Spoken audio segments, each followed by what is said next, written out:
বন্ধুরা, আমরা আবার বেতুয়া লঞ্চঘাট ফেরিঘাটে আসছি।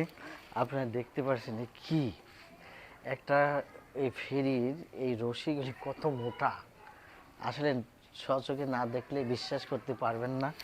হয়তো এই অঞ্চলের মানুষ, এই ভোলা কিংবা বরিশালের মানুষ এগুলি দেখতে দেখতে অভ্যস্ত, কিন্তু ভাই এইগুলি আমরা যারা দেখি নাই, আমি তো মনে করি এরকম মোটা রশি আমি কালকেই প্রথম দেখলাম, দেখে অবাক হয়ে গেছি।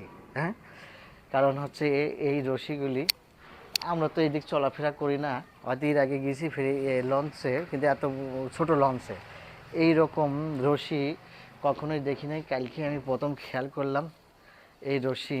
আপনারা দেখতে পাচ্ছেন। তো এই রশিগুলি দেখে আপনাদের কেমন লাগে একটু জানাবেন। আমরা সেই বেতুয়া লঞ্চ ঘাট আসছি।